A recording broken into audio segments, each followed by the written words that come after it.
Welcome to another In Wheel Time podcast, a 30-minute mini version of the In Wheel Time car show that airs live every Saturday morning, 8 to 11 a.m. Central.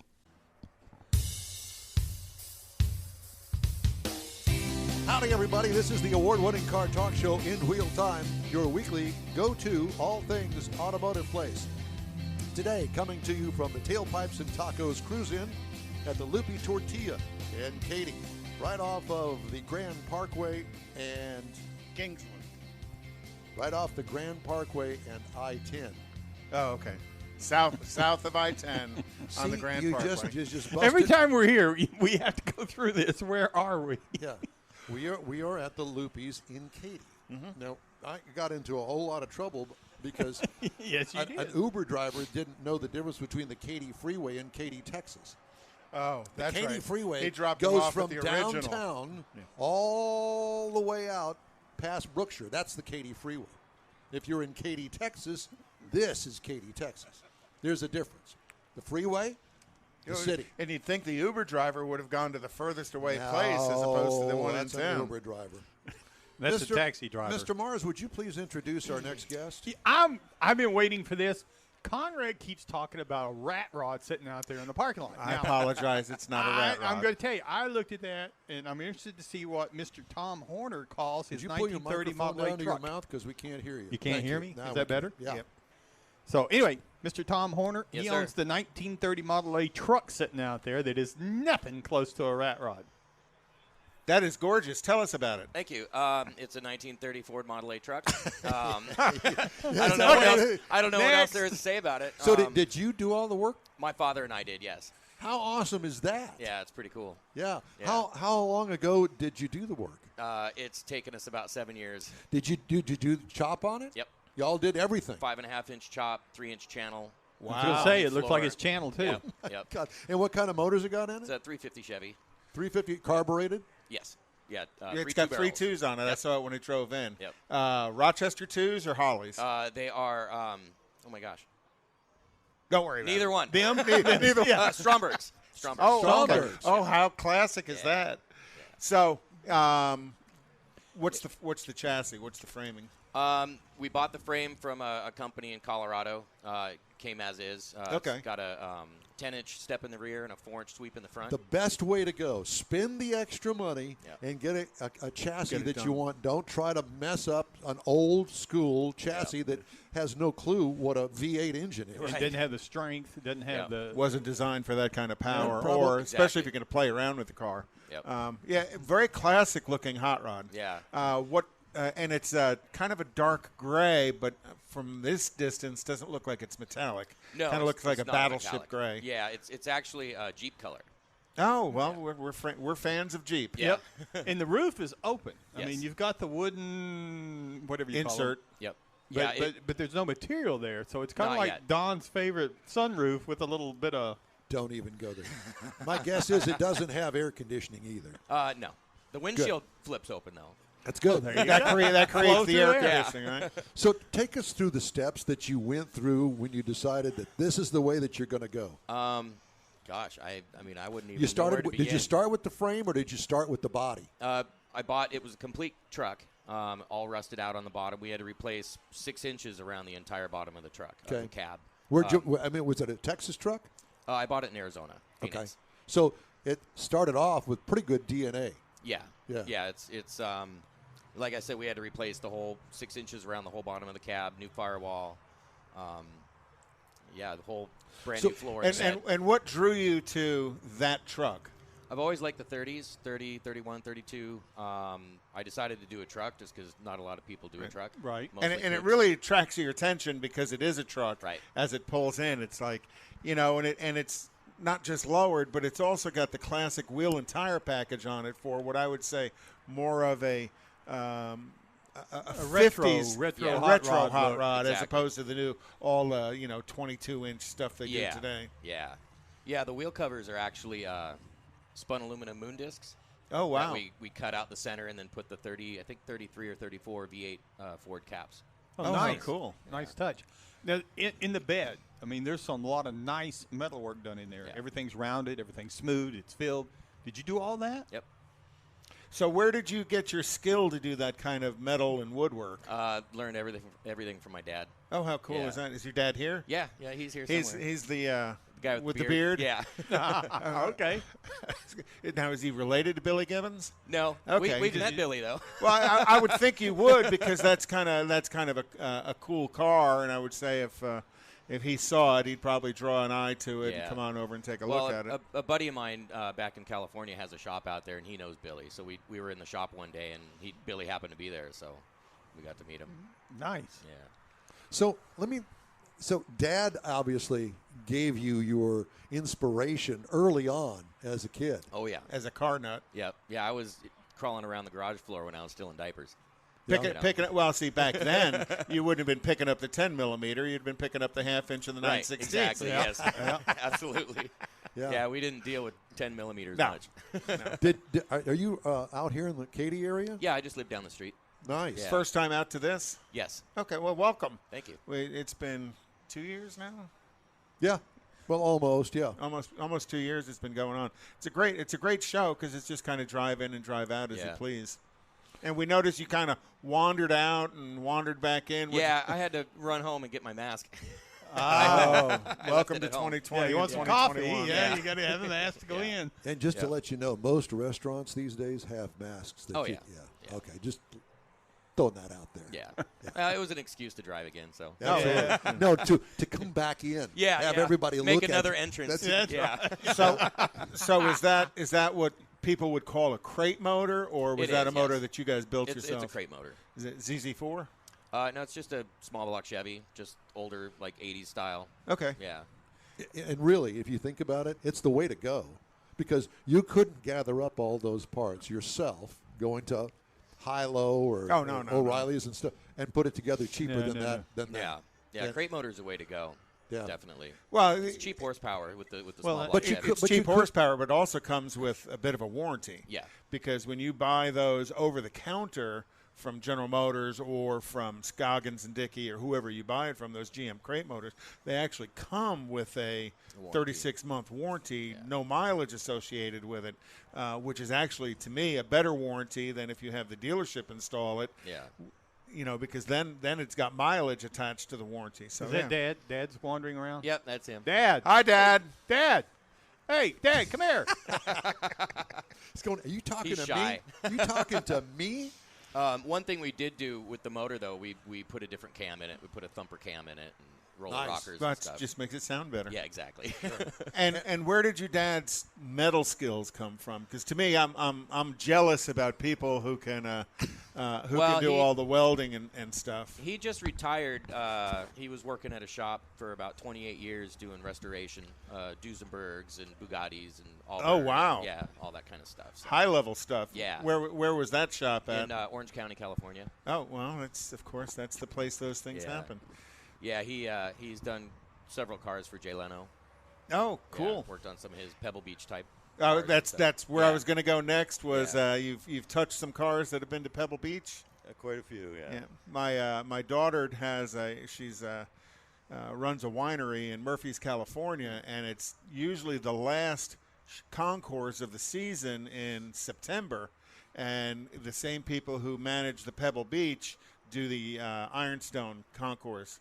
And they end up getting quite a few of the Pebble Beach cars, but usually it's like the year or 2 years after. So pretty talented to be able to do some cars that show up at Pebble Beach. I'm always jealous of people who can do metal work and all the welding and stuff. It's something I never learned to do. All of my welding was with wire coat hangers and an acetylene torch. And the liquid. And splatters, lots of splatters. Yeah. So what brings you back to Houston? All those years out in California? Just retired and wanted to get out of there. Yeah. Well, that's probably a smart move. And him. Live with Junior. Yeah. That's good. Well, obviously you've done a good job. I mean, we're looking at the car, and you two. You know, there's something. I lost my dad several years ago, and there's something special. You know, it was my dad, that got me going in engines. He worked for a company that built engines, a Waukesha Motor Company, and industrial engines. And he worked in the laboratory where they blew up engines. and that company is still in business, and mainly oil field, that kind of heavy-duty industrial type engines. But, go to see him at the place got me inspired. The first thing I did was I took the engine off of the lawnmower and turned it into a motorbike. And that's how I got started. And anytime that Dad had any kind of a problem with the car, he fixed the car. He didn't take it to anybody else. He did it. I'll never forget the Buick, the 64 Buick, small V8 in it, blew a head gasket. And he never could understand why. And he took the head off of it. He says, well, I know why. You got a cast iron block and an aluminum head. And they don't necessarily like each other. And if you don't have the right gasket in it, it's going to blow it. And blew it out between the cylinder. Took the cylinder head off, fixed it, put it all back together again. And I guess it got me inspired, like you. And it was through Dad that here I am today. Although my main career has been broadcasting, when I got out of high school, I went to work for a Chevrolet dealership, thinking that was the path I was going to take. Well, here I am all these many years later, and I'm still back into the automotive. Yeah. And so I appreciate it, and I appreciate the fact that you and he have such a connection.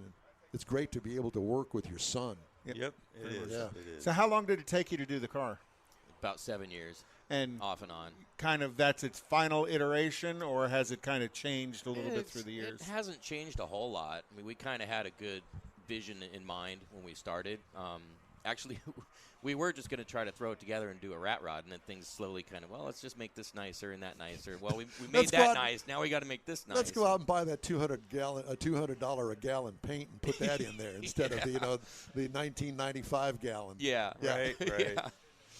So I'm curious, with such a great vehicle that you got there, gets all the heads turning. What kind of car do you drive every day? Start with you, Dad. Well, right now, nothing. I sold it to move here. Okay. And so what was it that you had? Chrysler 300. Chrysler 300. Good Fun choice. car. And how about you? I have a Toyota Tacoma.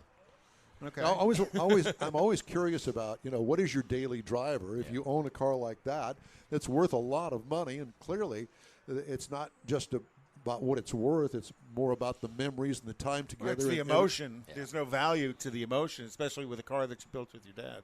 Yeah. That's priceless to you because it's, there's memories in the car as you're building the car as well. And a lot of busted knuckles and Yeah. Yeah, if your knuckles aren't bleeding, you're not working on Do it. what? Arguments. Arguments. some No, of we're those not too. going to do it that way. Okay, I'll go ahead. So what's the differential? What do you got for a? it's a Ford 9-inch. Okay. Yep. 4-link. It's ladder bars. Okay. Yep. Well, how And a cool. Transverse leaf. Yeah. Transverse leaf. Oh, the Old school. I was Yeah. going to say it's straight out of a Model T. Damn not near. not quite, but that was, and all these people with all these new Corvettes think transverse leaf was something Corvette developed. No, let's go way back in time. It's Yeah. been around a long time. Yeah. A friend of mine had said years and years ago, there's really nothing new in the car business. Most things are kind of recycled ideas. Just the electronic technology has advanced them today. So I imagine probably not an electronically advanced car. Just for what you're looking at, you want that to be pretty much as simple as you can. I do have a stereo in it, though. Well, that's good. It's all hidden, though. It's all Bluetooth and all hidden behind the dash. and a Bluetooth stereo, Yeah. no less. Yeah. What high-tech ignition system, or are you still running points and stuff? So It's a mag look, so Okay. it's a distributor, but it looks like a magneto. trying to. Trying to keep it nostalgic, That's cool. That's Yeah. cool. There's a car that's just pulling in right now that tweaks my interest. I don't even know what is that, a Pontiac? I think it's about a 53, 54 Chevy. Yeah. Looks like a 53, I think. Don't get me going. But it's got a dress-up kit on it that clearly he's come up with himself. Early 50s NASCAR. Yeah, pretty much. That's what I'd say. Yeah, it's. He's about to hit Mike's. I've never seen the car before. No, that's the first time I've seen it. And when you look at the poster for this week's Lupe Tortillas, Stan had chose the Hudson NASCAR look for the poster. So I guess the car kind of fits the month for Tailpipes and Tacos. So it's so good to have you guys here, Thank and you. Thank you. and to talk cars, and the father-son thing is paramount to everything else. But it's great that you guys have that kind of connection to one another. So you still got Jay Leno's phone number? No. So, how long have you been in the car business, so to speak? All your life? Well, basically, started when I was like 15 years old. Yeah. Working on my own cars. Right. And then I got out of it. Just did it for a hobby, basically. And I was in the construction business. And So that got slow. Went back to cars. No formal education on working on cars. No. Kind of a learn as you go along. Right. Where'd you learn your welding skills? Practice. Yeah. Really? just self-taught. Yeah. Wow. Yeah, one of those deals where you're thrown into it. Okay, I'll give it a shot, Super jealous of and that. then it evolves into Right. getting better and better and better. Right. Yeah. So how many years were you employed, so to speak, in the automotive business? Doing 28 years. 28 years. Yeah. Yeah. And did you love it? Yeah. Yeah. I did. And Yeah. is the shop you worked at in SoCal still active? Yes. You want to name who they are? Randy Ema. Randy Ema. Yeah. Randy Ema Incorporated Does And where? in Orange, In California. Orange. Okay. and sounds like he does Uber Highline cars. Yes. So yes. his employees have got to really understand the value of what they're working on, not just their skills, but the value of those cars. You got to make sure you do it right and follow all the guidelines and the rules, because when the judges look at it, you better be right. Right. Yeah. So when you've obviously been to Pebble Beach Yeah, 5 times 5 times with a car. with the car. Yeah. And when you come away from there, do you learn things? Or do you teach other people things? Be it's okay. You don't have to be modest. Just how do you feel about that? I'm just busy when I'm there. Most of the time the car is not quite ready, and we'll work long hours to get it. Right. But I mean, do you Prepared when you come and, away from a Pebble Beach experience, whether you're showing a car or somebody else's car that is there that you've built, do you come away where you've learned something new, or not so much? Not so much. It's I more mean, along the lines of you teaching other people your skills. Well, the more money you throw at something, the better it can be. I know that. Hey, that's life. You know. It's all about how much money you put in. Exactly. So clearly you've made a good go of it for yourself. You've enjoyed a job that really wasn't a job. I think it was more of a passion, don't you think? Yeah, it was like,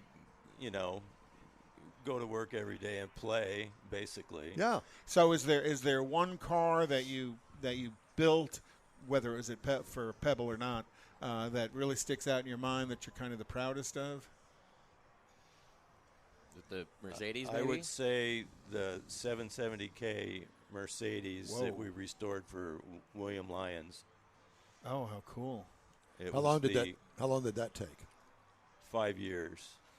That's going to work every day, Monday through Friday, and working on a car for 5 years. Mm-hmm.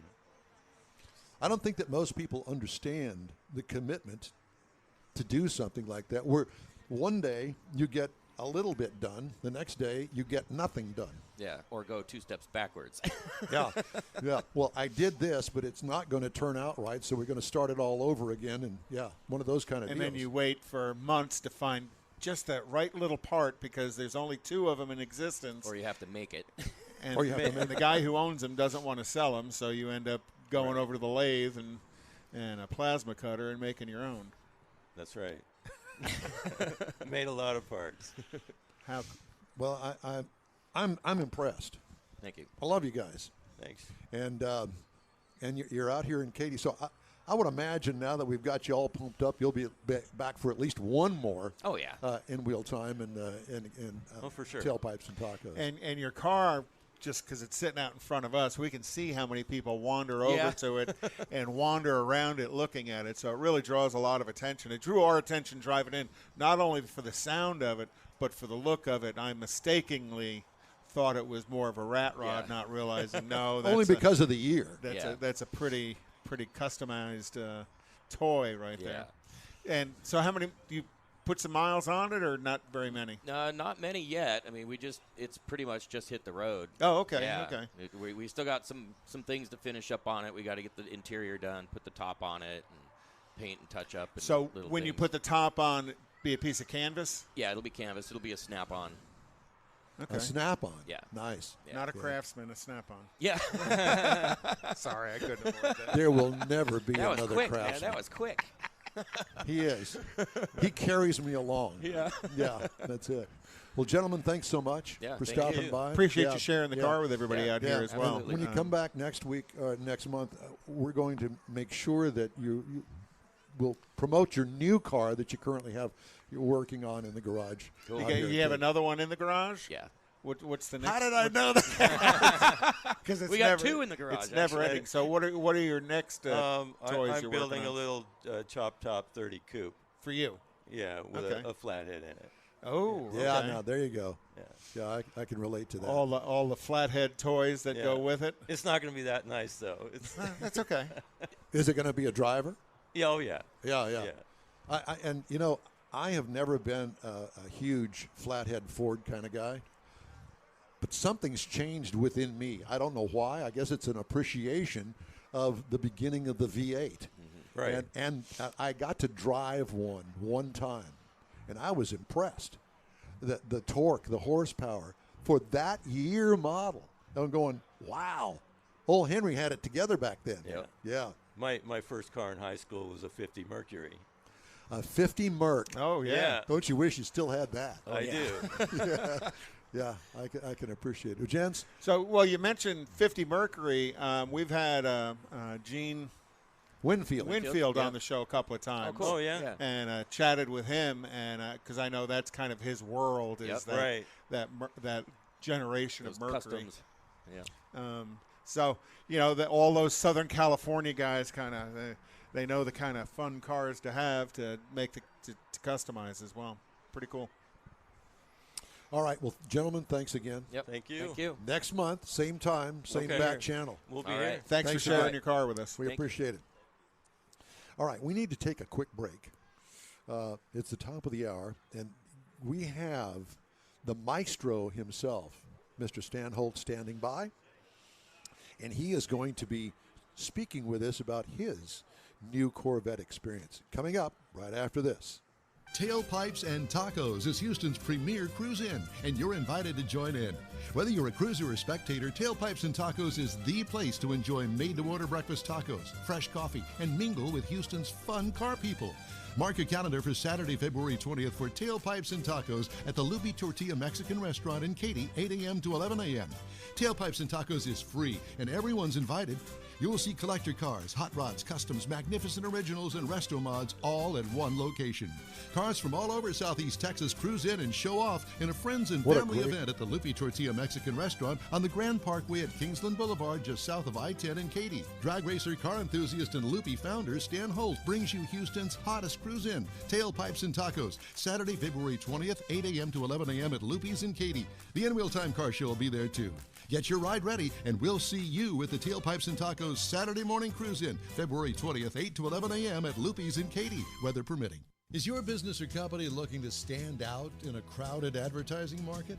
Looking to reach the real auto enthusiast? Well, you found it. You're listening or watching In Wheel Time, and so are your fellow enthusiasts. The In Wheel Time Car Show now reaches 500,000, and we can put together a marketing plan that will engage them in your product, business, or service. To get the tires rolling, just shoot us an email to our marketing director, Jeff Zekin. His address is jeff@nwheeltime.com. Texas Truck Works is your go-to truck customizer. From mild-to-wild lift kits, custom wheels, and steering and handling enhancements to the best personal and commercial wraps, Texas Truck Works delivers. Let Texas Truck Works founder Scott Stevens help you get the most out of your truck or Jeep. Texas Truck Works has decades of customizing experience, including power adders and complete engine swaps. Let the Texas Truckworks team design an upgrade plan that fits your budget. Get truck attitude today at texastruckworks.com. That's it for this podcast episode of the In Wheel Time Car Show. I'm Don Armstrong, inviting you to join us for our live show every Saturday morning, 8 to 11 a.m. Central on Facebook, YouTube, Twitch, and our InWheelTime.com website. Podcasts are available on Apple Podcasts, Spotify, Stitcher, iHeart Podcast, Podcast Addict, TuneIn, Pandora, and Amazon Music. Keep listening, and we'll see you soon.